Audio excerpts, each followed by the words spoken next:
narito na naman tayo para sa isang napaka-sweet at nakakakilig na love story nila Kalingap Edu at Ate Viancy. Ulat mo ay aking makilala. Para sa pagpapatuloy ng ating love story ay makikita natin kung gaano na kalaki ang ipinagbago ng bahay nila Ate Viancy ngayon. Dahil kahit na maulan, bumagyo man, ano man ang mangyayari ay patuloy pa rin talaga ang paggawa ng mga karpintero para sa bahay nila Ate Viancy. Kaya bilang ganti ay makikita natin si Ate Viancy na dadalaw sa kanilang bahay. Bit-bit ang mga pagkain para sa mga karpintero. Kaya makikita natin kung gaano talaga siya kabait at gaano kabait ang kanyang puso at hindi talaga siya nakakalimot sa mga taong tumutulong sa kanya. At ito na nga ang mga nangyari.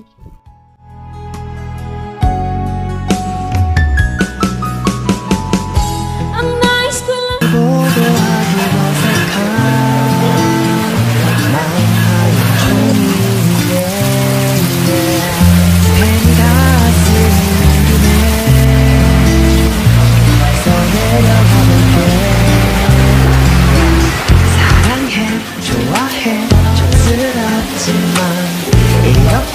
고백해 맛은 없어도 난 지금 진지해 장난하는데 유치해 미안해 하지만 내 Uy, dyan si Biancy. Ano yung Biancy dala mo? Dalan po. Ganda ng suot mo ha. Saan galing ang damit mo? Ganda. Bagyo po kayo. Sa Baguio? Uy guys! Paano to? Sa mga Ha? Karpintero? Ay, grabe oh. Ikaw magbigay. Eds! Yung kids, tulungan mo Eds.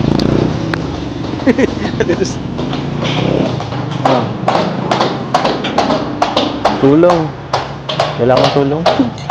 Sa paglalakad.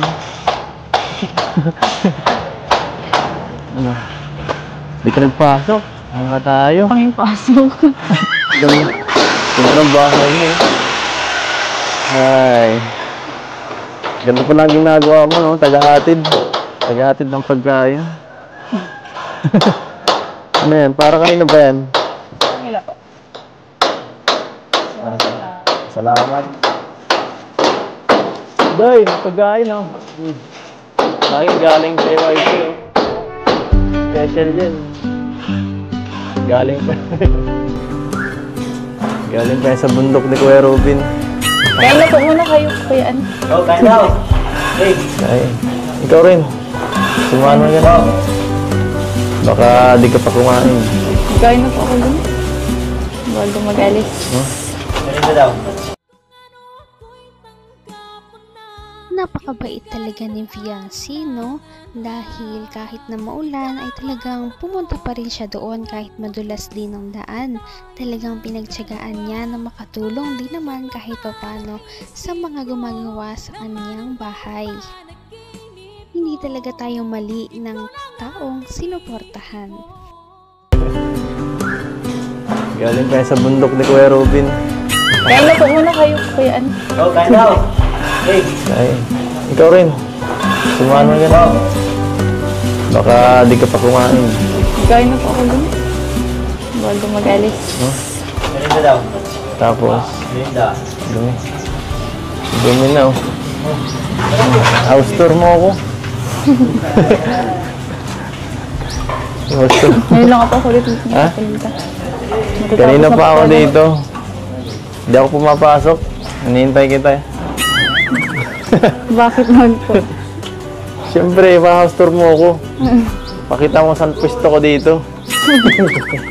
Sobrang ganda na po pala. Tatapos na po pala ito. Kaya nga eh. Thank you po sa Kuya Rab. Ngayon ko lang rin ito nakita. Itong ganitong ano, sa loob. Di ako napasok pag naano dito eh. Para surprise. Oo nga. Tara po, pasukin na. Tara. Pasukin mo. Pasukin natin. Grabe, laki. Taas oh. Grabe. Siguro pag ano, pwede ka dito magpaano. Mag-party. Lagi ano. Oo, ang laki oh. Parang dito may ano, parang hallway na to. Taas. Grabe. Siguro pagka may mga ano, may mga event pwede na dito. Ang ganda. Tapos may dalawa ka pang kwarto sa taas. Left and right, dalawa. Ang ilang pamilya ba dito papatirahin natin? Sobrang dami yata ng kwarto dito. Sinama mo niyo na yata ako eh. Joke lang. Mali ko. Sana matapos na ito pag Pasko, no? Nahiya na nga po ako. Okay lang po, kahit unahin mo na po yung iba.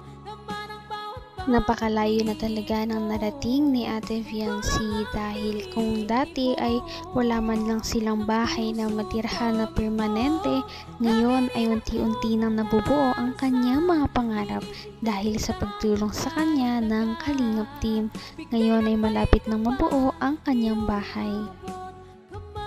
Kita mahal. Kita eh. Bakit naman po? Siyempre, pa-house tour mo ako. Pakita mo saan pwesto ko dito. Sobrang ganda na po pala. Tatapos na po pala ito. Kaya nga eh. Thank you po sa Kuya Rab. Kuya Van. Ngayon ko lang rin ito nakita, itong ganitong ano, sa loob. Di ako napasok pag naano dito eh. Para surprise. Oo nga. Tara po, pasukin na. Tara, pasukin mo. Pasukin natin. Grabe, laki. Taas oh. Grabe. Siguro pag ano, pwede ka dito magpaano, mag-party. Lagi ano. Oo, ang laki oh. Parang dito may ano, parang hallway na to. Taas. Grabe. Siguro pagka may mga ano, may mga event pwede na dito oh. Ang ganda. Tapos may dalawa ka pang kwarto sa taas oh. Left and right, dalawa. Ang ilang pamilya ba dito papatirahin natin? Sobrang dami yata ng kwarto dito. Sinama mo niyo na yata ako eh. Joke lang. Mali ko. Sana matapos na ito pag Pasko, no? Nahiya na nga po ako. Okay lang po, kahit unahin mo na po yung iba. Kahit doon po kami muna ulit magpasko sa bahay. Sa bahay namin. Huwag na. Tapusin na natin to. Papatagalin mo pa eh. Sa akin, hindi ka nahihiya. Napapagod ako. Pinapahirapan mo ako. Layo-layo nun. Abot ako alas 12 kagabi. Sorry na, bossing. Mas maigi dito. Mga 15 minutes lang. Okay na. Bilis lang. Kahit pabalik-balik ako dito. Ganda dito. Pero Para sa mga hindi nakakaalam, ang bahay ni Ate Fiancy ay talagang one of a kind dahil sa buong istorya ng pagpapagawa ng Kalingap Team sa kanilang mga beneficiaries, ang bahay lang ni Ate Fiancy ang nagkaroon ng groundbreaking ceremony at nagkakaroon ng 2 palapag. Kaya sobrang swerte talaga ni Ate Fiancy. Ngunit pinapatunayan naman niya na deserve niya talaga ito. Abot kamay na kita. Sa bahay namin. huwag na. Tapusin na natin to. Papatagalin mo pa eh. Sa akin, hindi ka nahihiya. Napapagod ako. Pinapahirapan mo ako. Layo-layo nun. Abot ako alas 12 kagabi. Sorry na, bossing. Mas maigi dito. Mga 15 minutes lang. Okay na. Bilis lang. Kahit pabalik-balik ako dito. Ganda dito. Pero, sana matapos na, ano? Sige, tara. Hindi ko na. Dito ma-celebrate. Ma-celebrate tayo dito ng Pasko. Joke lang. Bagong taon. Ano? Wala na paano ba yan? Wala na Hong Kong. Sana tayo mag-celebrate ng ano? Ng anniversary. Dito na lang muna siya. Dito na lang tayo mag-celebrate. Okay lang kahit saan eh. Okay lang. Kasama ka, okay lang. Saan? Kahit saan. Kahit nga doon lang sa bahay niyo, okay lang eh. Ano?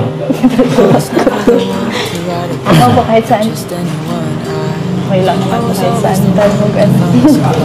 Tayo. Surado ka, baka maingit ka sa iba. Sa mga ano. Saan? Maingit ka doon sa mga ibang angel. Sabi ko, ganda na sa kanila. Di bale. Next year sa Hong Kong tayo. Di ba sabi mo gusto mag-Disneyland? Naku, ganda dun. Sobrang ganda dun. Sigurado mo. As usual, kapag silang dalawa ang nagkikita, talagang paniguradong may mga sweet moments pa rin sila kahit na gaano kaseryoso ang kanilang ginagawa. Kaya nakakatuwa pa talagang panoorin ang love team na ito dahil hindi talaga sila nakakasawang panoorin dahil sa kanilang ugali at chemistry. Napaka-sweet talaga nila at napakabait ng tambalang ito kaya maraming sumusuporta. Kaya naman, sana ipatuloy natin silang suportahan at mahalin si Viancy, si Kalingap Edu at ang Kalingap team. Yun lamang at maraming salamat sa panonood. Abangan natin kung magkakatuluyan ba talaga si Kalingap Edu at Viancy. Hanggang sa muli. Bye! Ngayon'y abot